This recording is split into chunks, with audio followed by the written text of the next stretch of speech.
Sveiki, esu humanitarinių mokslų daktaras Andrius Martinkus.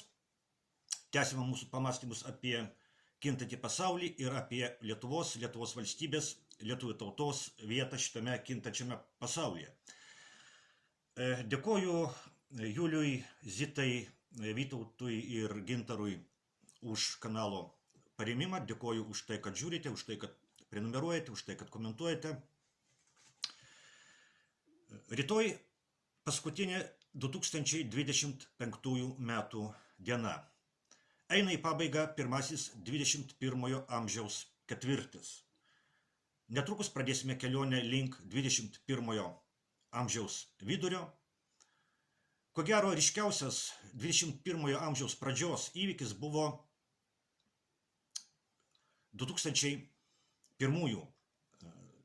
rugsėjo 11 teroro aktas Niujorke. Didžiausias teroro aktas istorijoje, kai kas sako, kad tai buvo suplanuota pačių Jungtinių valstybių specialiųjų tarnybų, bet dabar nesigilinsime.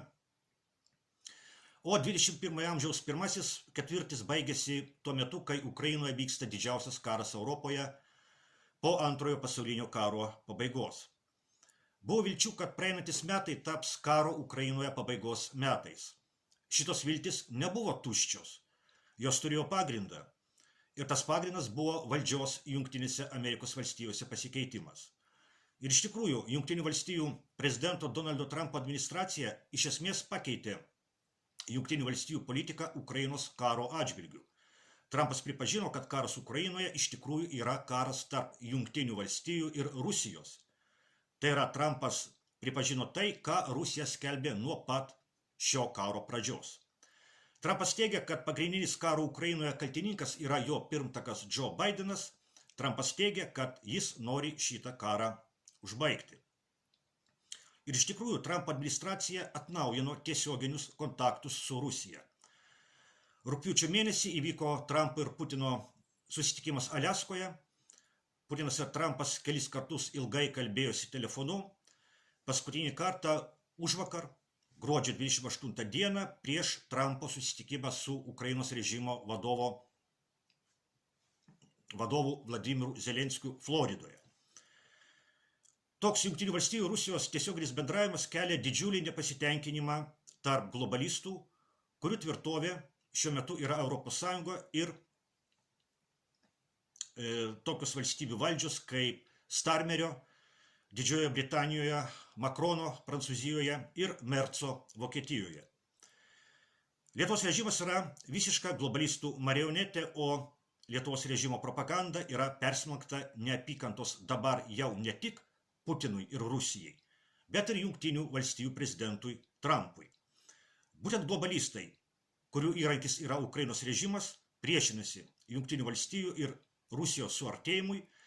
Būtent globalistai yra karo Ukrainoje tęsimo šalininkai. Lietuvos režimas, aišku, yra toks pat. Karo Ukrainoje ypatingumą ir tai, kodėl jį taip sunku užbaigti, puikiai iliustruoja Ukrainos prezidento ir diktatoriaus Zelenskio kalėdinis sveikinimas Ukrainos žmonėms. Kalėdos yra Kristaus gimimo šventė, o Zelenskis gimimo šventei skirtame sveikinime linki mirties Putinui. Jeigu Ukrainos režimo vadovas linkėtų mirties Putinui eilinėme savo pasisakyme, tai būtų tiesiog žemos politinės kultūros ženklas.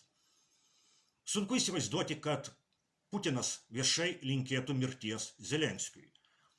Sunku įsivaizduoti, kad bet kokios save gerbiančios valstybės vadovas viešai linkėtų mirties kitos valstybės vadovui, net jei tai būtų priešas.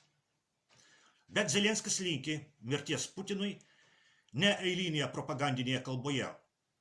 Jis linki mirties nestaiga užklupusio neapykantos priepuolio ar narkotinių medžiagų paveiktas. Zelenskis skaito iš anksto jam parašytą tekstą. Jis linki mirties Kristaus gimimo šventės išvakarėse. Tai ne tik žemos politinės kultūros ženklas.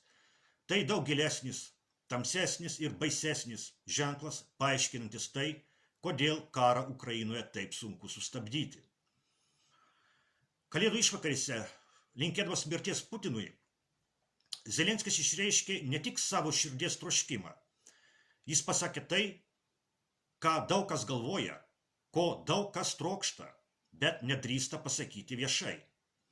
Zelenskio lūpomis kalbėjo globalizmo dvasia, mirties kulto, mirties kultūros dvasia. Globalistai Ukrainoje kariauja su Rusija ukrainiečių rankomis ir krauju, o Ukrainos režimo vadovo lūpomis ir liežuviu jie pasakė, ko savo širdise jie linki Rusijos prezidentui. Bet globalistai linki mirties ne tik Rusijos prezidentui, jie linki mirties ir Jungtinių Amerikos valstijų prezidentui Trumpui. Jie jau kėsinosi į jo gyvybę, jie ir dabar linki jam mirties, bent jau politinės mirties. Globalistai tikisi respublikonų pralaimėjimo Jungtinių valstijų parlamento rinkimuose, kurie vyks ateinančių metų rudenį. Globalistai siekia tęsti karą Ukrainoje tol, kol jie susigrąžins Jungtinių valstijų kontrolę ir galės ramiai tęsti karą su Rusija Ukrainoje. O kai Ukraina pasibaigs, tęsti karą su Rusija kur nors kitur rytų Europoje. Lietuva yra viena iš tų vietų, kur labai lengva surengti provokaciją ir pratęsti Ukrainos karą. Nes šalia Lietuvos yra Rusijos Kaliningrado arba lietuviškai Karaliaučiaus sritis. Puikiai prisimename, kaip esant Šimonytės vyriausybei buvo bandymų jau blokuoti Kaliningrado sritį. Vakar beje tapo žinoma, kad tuo metu, kai Trumpas ir Zelenskis kalbėjo Floridoje, Ukraina dronais atakavo Putino rezidenciją Novgorodo srityje.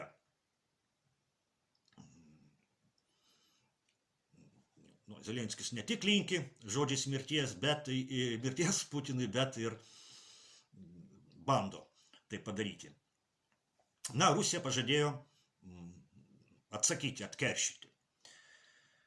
Kalėdų išvakarėse Zelenskio lūpomis ir liežuviu mirties Putinui linkėjo ir Lietuvos globalistinis režimas. Lietuvos režimo propaganda daug kartų skelbė, kad Putinas sunkiai serga ir greitai numirs. Lietuvos režimo propaganda skelbė, kad Putinas jau miręs ir guli šaldytuve, o viešumoje rodosi jo antrininkas. Lietuvos globalistinis režimas per savo viešpatavimo Lietuvoje dešimtmečius sumažino lietuvių tautą Lietuvoje mažiausiai 1 milijonų žmonių, o dabar toliau mažina lietuvių tautą Lietuvoje, veždamas į Lietuvą kitų tautų, rasių ir kultūrų žmonės. Lietuvos globalistinio režimo geriausias draugas yra Ukrainos režimas, fantastiškų greičių valantis Ukrainos teritoriją nuo vietinių žmonių. Visi globalistiniai režimai yra tokie – valyti teritoriją nuo vietinių žmonių ir keisti juos ateiviais iš kitur. Visi globalistiniai režimai yra mirties kultūros platintojai. Kalėdinis Zelenskio sveikinimas su mirties linkėjimu Putinu yra globalistinės mirties kultūros apraiška. Netrukus įžengsime į antrąjį 21 amžiaus ketvirtį. Greitai kintačiame pasaulyje 25 metai yra daug. Žvelgiant į dabarties tendencijas, apie lietuvių tautos Lietuvos valstybėje ateitį tenka galvoti su dideliu nerimu.